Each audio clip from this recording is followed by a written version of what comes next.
Assalamu alaikum everyone.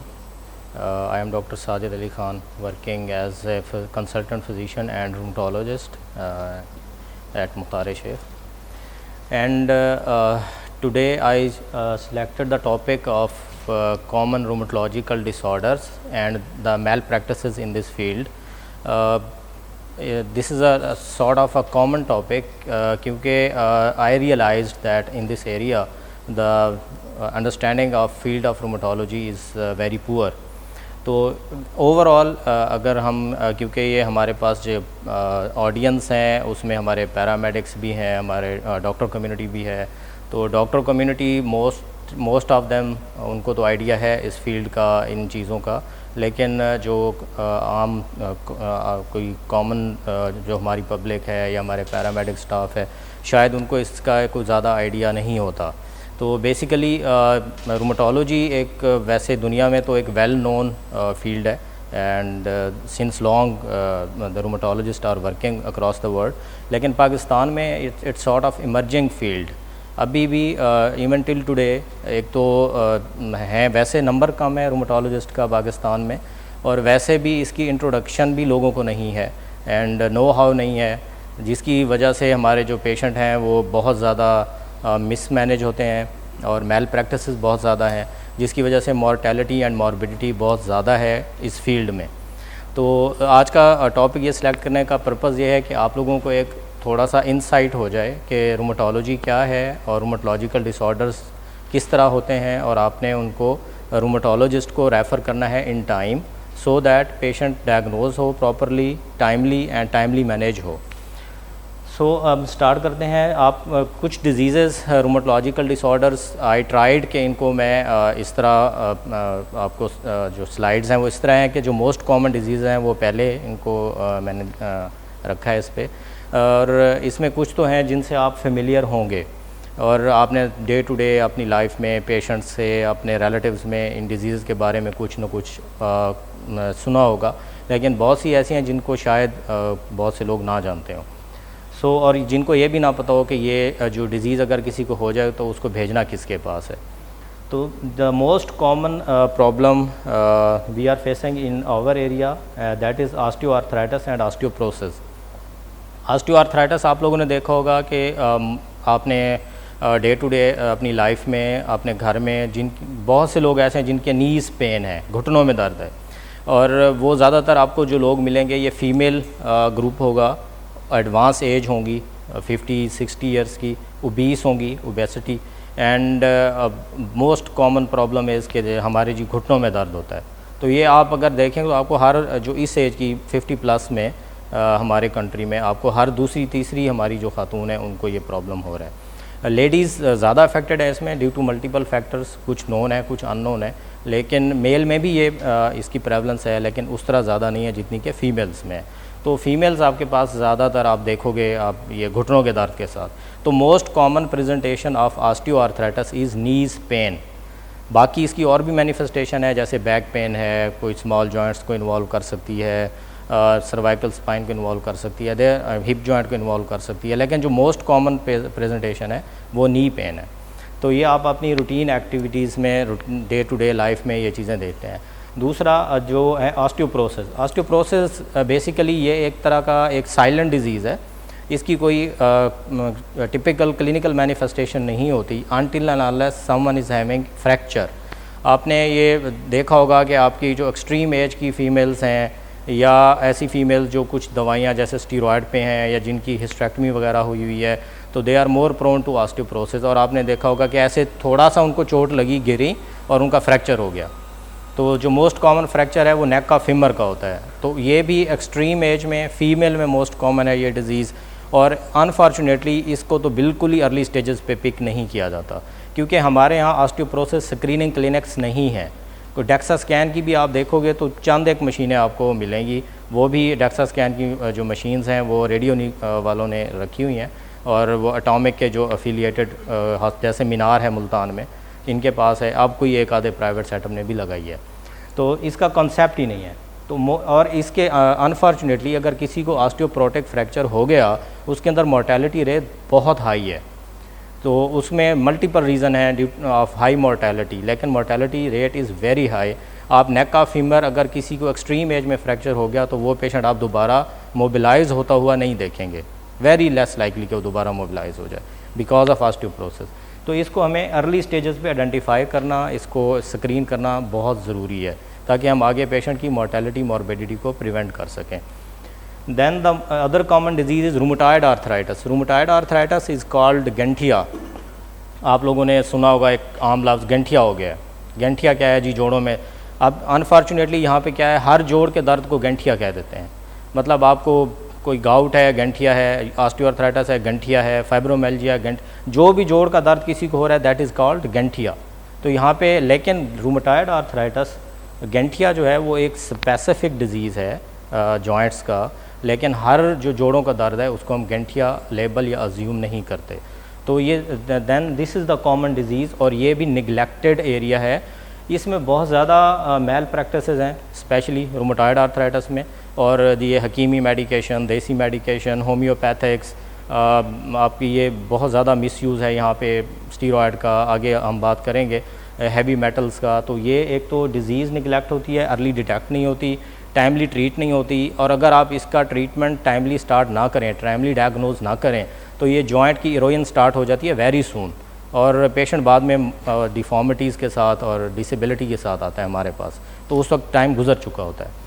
उसके बाद ये है fibromyalgia. Fibromyalgia is very common disorder, and ये ऑल ओवर द वर्ल्ड बहुत कॉमन है, और पाकिस्तान में तो और ज़्यादा कॉमन है, और आजकल इसका प्रेवलेंस बहुत ज़्यादा हो रहा है due to socio economic status, and हमारा जो स्ट्रेस लेवल है वो बहुत ज़्यादा हो गया due to multiple reasons. Fibromyalgia basically it is the disease of young people, and again it is more common in females. Old age में इसको हम फाइब्रोमेल्जिया हम कभी भी लेबल नहीं करते, it is diagnosis of exclusion, but younger age group में and females में फाइब्रोमेल्जिया इज़ वेरी कॉमन, और ये भी मिसडायग्नोज होकर गंठिया की लाइन पे ट्रीट हो रहा होता है, हालांकि इसका गंठिया के साथ कोई लिंक नहीं है। उसके बाद ये स्प्रेन एंड स्ट्रेन्स हैं, सिंपल आपका लिगामेंट स्ट्रेच हो गया, टेंडन स्ट्रेच हो गया, ये जो स्पोर्ट्स इंजरीज़ हैं तो ये भी रूमेटोलॉजिकल जो हमारा एम्ब्रेला है उसमें आती हैं, तो इसको भी हम लोग डील करते हैं। उसके बाद back pain and arthritis in children. बच्चों में रूमेटॉइड जो जुवेनाइल आर्थराइटिस है it is extremely neglected in our area, और हर बच्चा जो जुवेनाइल आर्थराइटिस का है उसको लेबल किया जाता है रूमेटिक आर्थराइटिस। हमारे पास आते हैं बच्चे बेचारे, वो बेंजीबायोटिक के इंजेक्शन हर महीने लगवा रहे हैं, और साथ कोई ना कोई लॉन्ग स्टैंडिंग अपना स्टीरॉयड या कोई एनसेड वो ले रहे हैं, और बेंजीबायोटिक भी लग रहा है उनको। तो वो अज्यूम ये करते हैं कि शायद हम इस टीके की वजह से ठीक रहते हैं, हालांकि ऐसा नहीं होता, उनको रिक्वायर्ड ही नहीं होता बेंजीबायोटिक। और पीडियाट्रिक हमारे जो कंसल्टेंट हैं they are well aware of कि वो ये उनको पता है कि अब रूमेटिक फीवर का प्रेवलेंस कितना है, क्योंकि इस एरिया में आप देखें कोई भी आपका बच्चा कहीं गला ख़राब थोड़ा मोड़ा हुआ तो और कुछ नहीं तो इमॉक्सिल तो हर कोई दे देता है, तो वो ट्रीट हो जाता है। अब इसका प्रेवलेंस उतना ज़्यादा नहीं रहा रूमेटिक आर्थराइटिस का, तो इसलिए JIA juvenile idiopathic arthritis basically गंठिया ऑफ यंग पीपल, चाइल्ड, बच्चों का गंठिया, तो वो बहुत ज़्यादा एक्सट्रीमली यहाँ पे निगलेक्ट हो रहा है, तो उसको टाइमली डिटेक्ट करना बहुत ज़रूरी है ताकि उसका ट्रीटमेंट हो बच्चे का। Then there are other disorders like muscle weakness. Muscle weakness एक बड़ा वेग सा टर्म है। पेशेंट आपके पास आते हैं जी हमारे पट्ठों में कमज़ोरी हो गई है। अब हर पट्ठों की कमज़ोरी सीरियस भी नहीं होती, और हर पट्ठों की कमज़ोरी को आप लाइट भी नहीं ले सकते, तो ये ज़रूरी है टू डिटेक्ट इट कि सम टाइम हमारे पास जो इन्फ्लेमेटरी मसल डिसऑर्डर्स होते हैं जिसको हम डर्मेटोमायोसाइटिस या पोलीमायोसाइटिस कहते हैं, वो हमारे पास लेट आके डिटेक्शन होती है उनकी। वो पहले वो बस ऐसे मसल न्यूरोबियान के इंजेक्शन लग रहे हैं, किसी को डेक्सा लग रहा है, किसी को ड्रिप्स लग रही हैं, मल्टीबियोंटास लग रहे हैं, तो वो पेशेंट का थोड़ा थोड़ा गुजारा हो रहा होता है, लेकिन उसकी डिज़ीज़ वहीं की वहीं है। और जब ये पेशेंट इन्फ्लेमेटरी आर्थराइटिस के इन्फ्लेमेटरी मायोसाइटिस के आपके पास जब लेट प्रेजेंट हो, तो सारे का सारा मसल आपका फैटी रिप्लेसमेंट में हो चुका होता है, वो सारी इन्फ्लेमेशन गुजर चुकी होती है। एक ऐसे समझ लें एक जगह आग लगी है, वहाँ पे आग ख़त्म और पीछे राख बच जाती है। तो अगर आपने कुछ बचाना है तो जब आग लगी हुई है आप उस वक्त कोई मेजर्स करें, वरना उसके बाद वो राख हो जाएगा। तो ये जो मसल वीकनेस हैं इनको आपने हमेशा सीरियस लेना है, और ये देखना है कि कोई पेशेंट को सीरियस डिसऑर्डर तो नहीं है अंडरलाइंग दिस। उसके बाद यूरिक एसिड रिलेटेड रूमेटिज़म, ये भी again miss used disease entity. Young female आएंगी 25 ईयर 30 ईयर्स की, और उनको कहा जाएगा कि आपको तो यूरिक एसिड है। यूरिक एसिड यंग फीमेल को हो ही नहीं सकता until and unless she is suffering from some genetic disorder, जो कि बहुत रेयर है, नायाब हैं, या किसी को ल्यूकेमियाज हैं, यानी कि ब्लड कैंसर जिसको हम कहते हैं अपनी उसमें आम ज़बान में। तो यंग फीमेल को जब तक वो मेंस्ट्रुएट कर रही है उसको यूरिक एसिड लेस लाइकली है, उसका यूरिक एसिड उसके मंथली साइकिल में जो है वो सारे का सारा जा रहा होता है। तो यूरिक एसिड के जो प्रॉब्लम है they are more related to male population. Female को यूरिक एसिड होता है आफ्टर मीनोपॉज, जब उसके जो मेंस्ट्रुअल जो साइकिल है वो स्टॉप हो जाता है, देन मेल फीमेल रेशो बराबर हो जाती है। तो यंगर एज ग्रुप में फीमेल में यूरिक एसिड के प्रॉब्लम्स यंग फीमेल्स में दे आर रेयर। तो हर फीमेल, हाँ यहाँ पे हर किसी को यूरिक एसिड कह देते हैं, और जब यूरिक एसिड लेवल करवाते हैं किसी का थोड़ा बहुत ऊपर नीचे हो तो उसको दे देते हैं uric acid lowering drugs they देते हैं, ज़ाइलोरिक दे दी, गो यूरिक दे दी, उनके अपने बड़े साइड इफ़ेक्ट हैं। तो दवाई वहाँ दें जहाँ ज़रूरी है।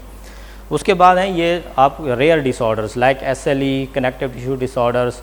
SLE का नाम आपने सुना भी होगा, वर्ड्स में आप देखते होंगे कोई न कोई पेशेंट SLE के एडमिटेड होते हैं। SLE बेसिकली ऑटोइम्यून डिजीज़ है, अगेन फीमेल में मोस्ट कॉमन है, और इसको डायग्नोज करना, इसको ट्रीट करना इट्स एन आर्ट।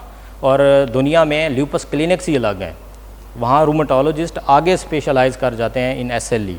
तो वो यहाँ पे हमारे पास तो रूमेटोलॉजी ही नहीं है ना, तो वहाँ तो SLE क्लिनिक्स ही अलग हैं। तो ये एक पूरा सिंड्रोम है, पूरी एक दुनिया है SLE and then connective tissue disorders. तो इनको आप कभी भी एक मतलब जनरल लेवल का डॉक्टर मैनेज नहीं कर सकता, there are many things to do in it. उसके बाद ये टेंडन्स की इन्फ्लेमेशन, बर्साइटस, ये मतलब डे टू डे आप देखेंगे स्पोर्ट्समैन में वैसे ट्रॉमेटिक हो सकते हैं, इन्फ्लेमेटरी हो सकते हैं, तो ये भी रूमेटोलॉजिस्ट डील करते हैं। उसके बाद डिजेनरेटिव डिजीज़ हैं जिसमें जैसे आप सुना होगा कि जी ओल्ड एज में मोरों का मसला हो गया, तो हर मोरे का मसला न्यूरो सर्जरी का नहीं होता। अनफॉर्चुनेटली यहाँ पे ये होता है कि हर मोरे के मसले का MRI होता है, और मैं सब का अगर MRI करवाऊँ तो हो सकता है हम में से आधे लोगों की डिस्कें स्लिप हों और किसी को बैक पेन ही नहीं है। तो डिस्क स्लिप होना on MRI is not an indication for surgery.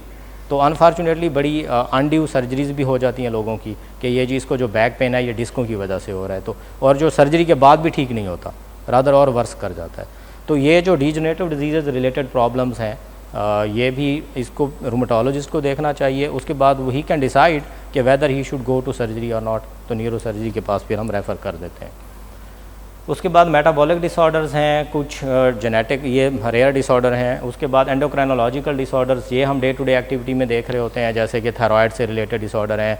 Diabetes के साथ जो मस्कुलर पेन्स हैं, जॉइंट्स पेन हैं, they are very common and unfortunately they again are being treated on the lines of rheumatoid or inflammatory arthritis and all that। तो diabetes associated रूमेटिज़म एक पूरी एक जो है एक एंटिटी है, वेल नोन एंटिटी है, और इसको आप मिस डायग्नोज या मिस मेल ट्रीट नहीं कर सकते। उसके बाद है ड्रग रिलेटेड, तो ये आगे हम बात करते हैं इस पर। अब इसमें मेल प्रैक्टिसेस क्या हो रही हैं रूमेटोलॉजी में। सबसे पहला है मिस डायग्नोसिस। जैसे अभी हम बात कर रहे थे कि हर जॉइंट पेन या तो गंठिया, या हर जॉइंट पेन यूरिक एसिड, या हर बैक पेन डिस्क का मसला। तो इस तरह ये बहुत से लोग जिनको आप अर्ली स्टेजेस पे डायग्नोज करके जिनकी आप लाइफ को इजी कर सकते हैं, पेन फ्री कर सकते हैं, उनकी जो मोबिलिटीज़ हैं, मॉर्बिडिटीज़ हैं, उनको कम कर सकते हैं, वो मिस हो जाते हैं। तो वो जब आपने एक स्पेशलिस्ट के पास पहुँचते हैं, टिल दैट टाइम जो क्या पानी जो है सर से गुजर चुका होता है, तो उसके बाद वो स्पेशलिस्ट भी उसके लिए बहुत कुछ हेल्प नहीं कर सकता। पेशेंट का फाइनेंशियल लॉस बहुत ज़्यादा होता है और उसकी मॉर्बिडिटी, मॉर्टेलिटी तो है ही। तो इसलिए जो सबसे ऊपर जो मोस्ट कॉमन चीज़ हम देख रहे हैं वो डायग्नोज ही नहीं होते पेशेंट, साल नहीं डायग्नोज हो रहे। उसके बाद है जी रॉन्ग प्रेस्क्रिप्शन। किसी ने अगर डायग्नोज कर लिया, मतलब फेयर इनफ, किसी ने कर लिया, रूमेटॉइड डायग्नोज कर लिया, आजकल कोई इशू नहीं है, आप लैब्स एडवाइस करें आ जाती हैं। तो लैब हर किसी को पता है, RA फैक्टर कराना है, NTCCP कराना है, ANA कराना है, तो कुछ ना कुछ आपको उसमें आ जाता है। उसके बाद नेक्स्ट इज़ के how to generate the prescription, this is again an art. तो जो भी स्पेशलिस्ट है जिस भी फील्ड का, ही नोज़ बेटर कि मैंने इस पेशेंट को क्या देना है। कोई भी जब आप प्रेस्क्रिप्शन जनरेट करते हो उसके अंदर there are many things to see. आपने पेशेंट का मैरिटल स्टेटस देखना है, एज देखना है, पेशेंट का सोशियो इकोनॉमिक देखना है, पेशेंट की कोमॉर्बिडिटीज़ देखनी है, और आपने जब मेडिसिन स्टार्ट करनी है तो ये देखना है कि इसको मैं इस स्टेज पे कौन सी दवाई से स्टार्ट करूं, इसको मैंने एक्सलेट कैसे करना है, बढ़ाना कैसे है। तो there are many things to do. और ये जो डायग्नोसिस के बाद जो लोग बहुत बड़ी गलती कर रहे होते हैं वो उनकी प्रेस्क्रिप्शन सही जनरेट नहीं कर रहे होते। अगेन पेशेंट वही है आपका, तो उसका आप बहुत ज़्यादा भला नहीं कर रहे। उसके बाद क्या है कि इम्प्रॉपर मॉनिटरिंग। अगर किसी ने ट्रीटमेंट स्टार्ट करवा दिया तो उसको ये नहीं आइडिया कि मैंने मॉनिटर कैसे करना है। आपने अपनी डे मतलब रूटीन एक्टिविटी में, हमारे जो डॉक्टर कम्युनिटी है, आप लोग देखते हो पेशेंट आपके पास आते हैं, सम टाइम ले रहे हैं, फॉर एग्जांपल मेथोट्रेक्सेट ले रहे हैं, किसी ने उसकी सेल काउंट ही नहीं करवाई, किसी ने उसके LFTs ही नहीं करवाए। अब methotrexate is notorious to cause cytopenias and transaminitis, we all know. लेकिन कोई उसको ये नहीं आइडिया होता कि हमने कितने कितने टाइम बाद ये मॉनिटर करना है। तो ये this is just an example. इसी तरह स्टीरॉयड दे के आप भूल जाते हैं कि स्टीरॉयड की मॉनिटरिंग कैसी है। तो वो कोई बस 4 गोलियाँ 5 गोलियाँ पेशेंट 2-2 साल से खा रहा है, आपको नहीं पता इसको कैसे मॉनिटर करना है। तो वो अगेन प्रॉपर मॉनिटरिंग नहीं हो रही होती। फिर है ड्रग मिसयूज़। आपका कोई पेशेंट अगर सिर्फ हाइड्रोक्सीक्लोरोक्विन से बेहतर हो सकता है तो आप उसको मेथोट्रेक्सेट भी दे रहे हैं, आप उसको लेफ्लुनामाइड भी दे रहे हैं, आप उसको स्टीरॉयड भी दे रहे हैं, एनसेड भी दे रहे हैं। तो इतनी सारा दवाई इकट्ठी आप उन पेशेंट को स्टार्ट करा देते हैं। तो ये misuse of drugs again it's a problem. फिर ये सब क्यों होता है? ये basically little knowledge about the disease and disease course, कि आपका उस डिज़ीज़ के बारे में, डिज़ीज़ कोर्स के बारे में, उसके जो नॉलेज प्रॉपर होना चाहिए वो नहीं होता। तो हमारे पास शैलो नॉलेज जिस भी चीज़ का होगा वो डेंजरस है।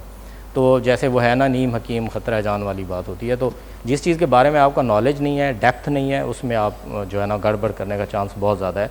अदरवाइज़ नथिंग इज़ परफेक्ट, गलती तो किसी से भी हो सकती है। उसके बाद है कॉमन मिथ्स। ये problem at the end of patient side ज़्यादा है। जो डॉक्टर कम्युनिटी है उसके अंदर ये वाला इशू नहीं है।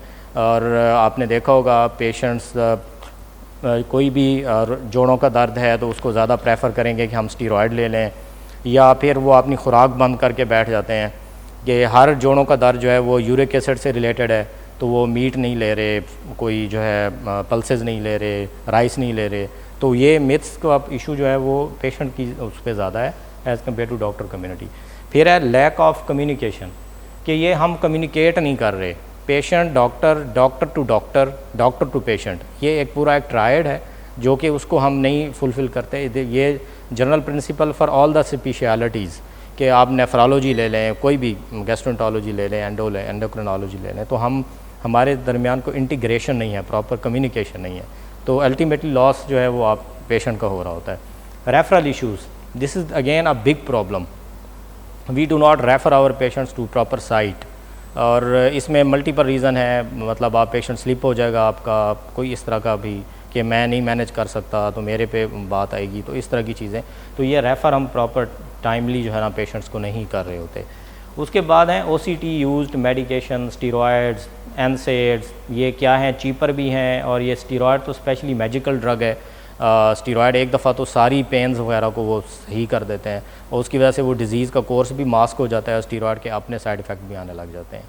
एंड देन आजकल अभी स्टिल मतलब सम टाइम हम क्लिनिकल प्रैक्टिस में देख रहे हैं कि ऑब्सलीट मेडिसिन लोग यूज़ कर रहे हैं। I saw prescription of well known physician of the town, and उन्होंने स्क्लेरोडर्मा में डी पेनिसिलामीन दी हुई थी, इवन इन दिस ईरा। तो डी पेनिसिलामीन अब स्क्लेरोडर्मा में यूज़ नहीं होती। इसी तरह और बहुत सारी ड्रग्स हैं जो ऑब्सलीट हो गई हैं फॉर सम डिज़ीज़, लेकिन स्टिल वो आज यूज़ हो रही हैं। तो ये एक यहाँ पे एक प्रॉब्लम है कि हमें अपना नॉलेज जो है वो रिफ़्रेश करना है, अप टू डेट करना है। चीज़ें डेली चेंज हो रही हैं, डेली आप उठते हैं कोई नई चीज़ आ जाती है। तो इसका हमारा जो रूमेटोलॉजी है, इसका फील्ड, इसका स्कोप बहुत अच्छा, मतलब ये एक बहुत अच्छा फील्ड है। आपको पता है कि मेन बल्क है हमारी जो हेल्थ बर्डन है उसका, रूमेटोलॉजिकल डिसऑर्डर्स। आप देख लें, any pain anywhere in the body, whether it is in the joint, in the muscle, that is the patient of rheumatology. तो आप देखें कि आपके पास कितना बल्क है। उसके बाद ऑटोइम्यून डिसऑर्डर्स, मतलब इन्फेक्शन, मैलिग्नेंसी एंड ऑटोइम्यून, ये 3 मेजर बीमारियां हैं जो हमारी कम्युनिटी में कहीं भी होती हैं। तो रूमेटोलॉजी एक वास्ट स्पेशलिटी है, और अभी करंट सिचुएशन ये है कि people are coming into this field, थोड़े कम आ रहे हैं। उसकी रीज़न्स हैं कि हमारे पास ट्रेनिंग सेंटर्स नहीं है, प्रॉपर जगह नहीं है to start the training programs, और लेकिन अभी शुरू है, लोग मार्केट में अब आने लग गए हैं। Due to efforts of certain people.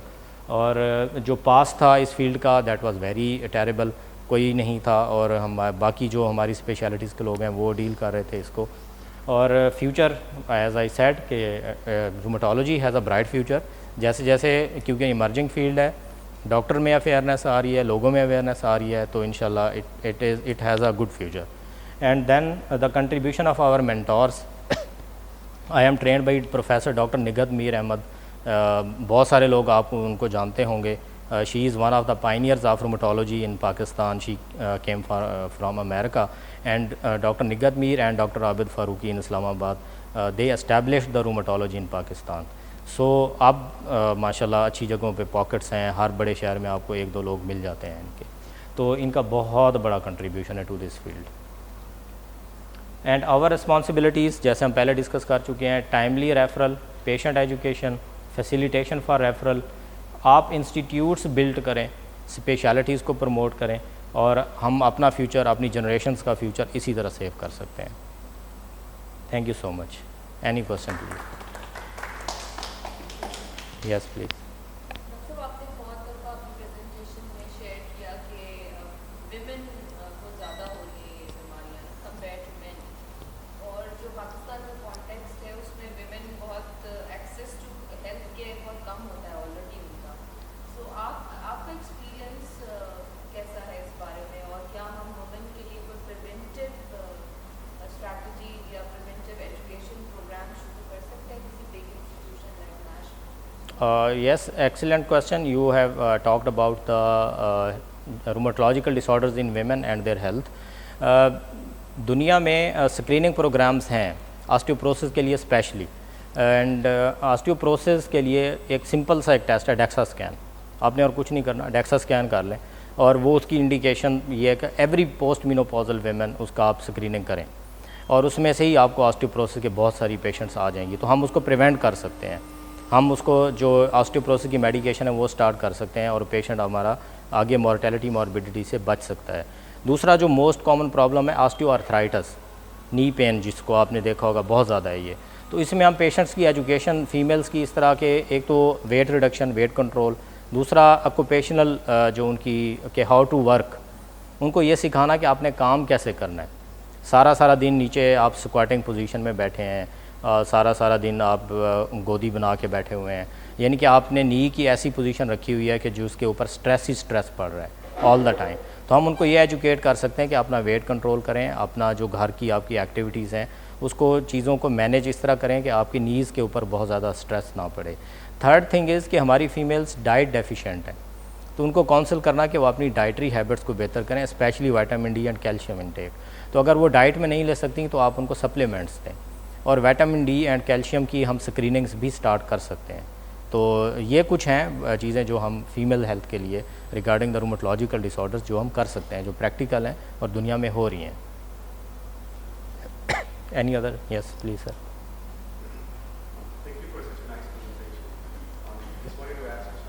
Sir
thank you so much sir, and it's an excellent suggestion, and already the work has been done on it.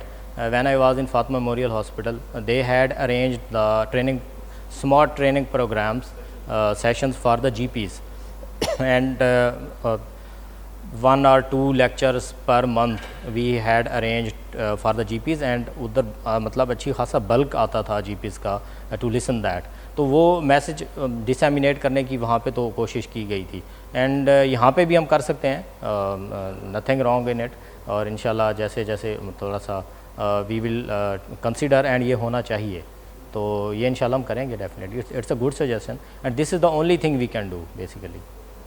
Sir What advice you would give to a layperson to take care of health of bones, muscles, and all this? Many things are avoidable. Yes बिल्कुल exactly sir, General advice to any आप सब के लिए जैसे general एक advice के आप अपनी बोन मसल की जो हेल्थ के लिए जो कुछ कर सकते हैं, जैसे कुछ चीज़ें हम पहले ऑलरेडी डिस्कस की हैं, control your weight, this is extremely important. Over weight आपके लिए बहुत से रूमेटोलॉजिकल डिसऑर्डर लेके आता है, अदर देन बाकी जो चीज़ें diabetes, hypertension and all that, उसके अलावा आपकी मसल एंड बोन के लिए obesity is not good. Then second thing is your lifestyle. जब आप अपना लाइफस्टाइल उसको इनएक्टिव रखेंगे, आपकी कोई वॉक नहीं है, कोई एक्सरसाइज नहीं है, कोई आप योगा वगैरह कुछ नहीं कर रहे, again you will may land into trouble. Third thing is कि आप अपनी डाइट बेहतर करें, डाइट में आप कैल्शियम, विटामिन डी का रेगुलर यूज़ करें। ये जो आप बहुत ज़्यादा जो हम आजकल सॉफ्ट ड्रिंक्स यूज़ कर रहे हैं, ये they are very dangerous to bones, ये आपकी जो कैल्शियम है ये बोन से ले जाते हैं। एंड सेकंड एंड बाकी दूसरा ये फैक्टर है कि हमारा जो सन एक्सपोजर है ये बड़ा लिमिटेड हो गया है, तो हमारा जो विटामिन डी, आपने सुना होगा सूरज विटामिन डी देता है, तो वो जो विटामिन डी वाला था वो भी हमारा बहुत कम हो गया, तो हम नहीं उसको वो कर रहे, तो इसलिए हमारे कंट्री में जो विटामिन डी डेफिशिएंसी बहुत ज़्यादा होती जा रही है। तो ये अपनी lifestyle management, weight control, diet control, ये आपको मसल एंड बोन डिसऑर्डर से बचाता है। फिर आप जब एक सर्टन एज क्रॉस करते हैं, like you are above 50s, then आपको अपना एक डेक्सा स्कैन एक दफ़ा तो फीमेल को तो मस्ट है कि उनको करवाना चाहिए एवरी 2 ईयर्स, तो आप 2 साल से पहले डेक्सा रिपीट नहीं करवा सकते, तो इससे है कि आप आने वाले किसी भी डिज़ास्टर से बच सकते हैं। और बाकी ओवर द काउंटर मेडिसिन जैसे स्टीरॉइड्स, इनको प्लीज़ अवॉइड करें अनटिल अनलेस कोई आपको एक प्रिस्क्राइब करने वाले कोई अच्छे कोई डॉक्टर जो आपकी डिज़ीज़ को समझते हैं वो दे रहे हैं, तो दैन इट्स ओके, अदरवाइज़ नहीं, आप खुद ना लें। तो ये कुछ हैं चीज़ें जो आप कर सकते हैं।